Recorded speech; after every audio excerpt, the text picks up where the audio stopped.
What's up, Joel? It's me again, Evan. So, I've got another story about Jesus for you guys. So, a little background knowledge, Jesus was like going around doing stuff.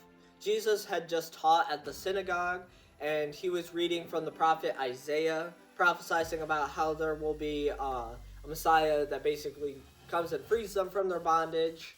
This was kind of the audience's reaction to Jesus claiming these things. So take a look at this. Everyone spoke well of him and was amazed by the gracious words that came from his lips. How can this be? They asked. Isn't this Joseph's son? So Jesus is like in his hometown, and they're all talking like, oh my gosh, like how is he saying all these things? You know, he used to be little Jesus that would help his dad when he was doing carpentry. Like, why should we believe him? Like, we've literally watched him grow up. But there's a little bit more. Then he said, you will undoubtedly quote me this proverb, physician, heal yourself. Meaning, do miracles here in your hometown like you did in Capernaum. But I tell you the truth, no prophet is accepted in his own hometown.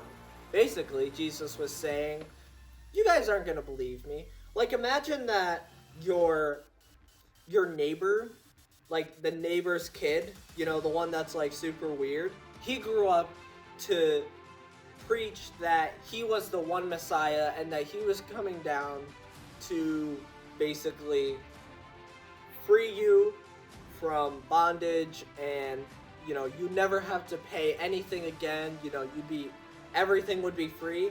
Like, you probably wouldn't believe him because you remember that neighborhood weird kid, you know, fighting with sticks in the front yard and poking at dog turds.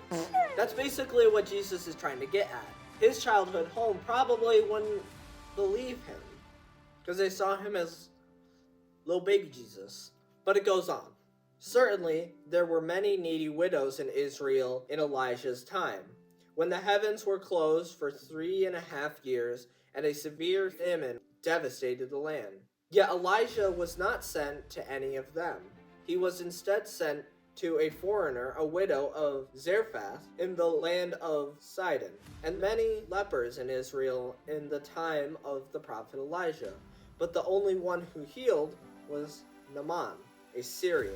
When they heard this, the people in the synagogue were furious.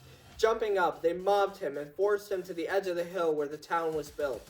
They intended to push him off the cliff, but he passed through the crowd and went on his way. Nobody believed Jesus. Like, they literally didn't. They were trying to basically kill him. Like, they were just like, he is crazy. Like, he can't be on this earth anymore. So we're going to push him off this cliff. But then Jesus was like Jesus, so he was just like, no, I'm just going to walk right through you. So why am I telling you guys this story? Is it to tell you guys that when you believe in Jesus, it makes you crazy? No. If you look at me and Brandon, we're crazy for different reasons. I'm telling you this story because you're probably going to stand out. I'm not going to lie to you guys. You guys will probably stand out when you follow Jesus. Maybe not at church, but at school, or the grocery store, or even McDonald's. You're probably going to stand out if you follow Jesus in the way that he lives. But that's not a bad thing. In fact, it's a great thing. Because when you stand out, all eyes are on you. And that might be very daunting, but just hear me out. If you are living like Jesus, you have the opportunity to show other people what it's like to live like Jesus. So if you are living a kind and giving life, that's a good thing. I guarantee you that there's not a lot of people that see a lot of kind and giving right now. So I have some questions for you guys to mull over. So that's it from me. Bye, guys.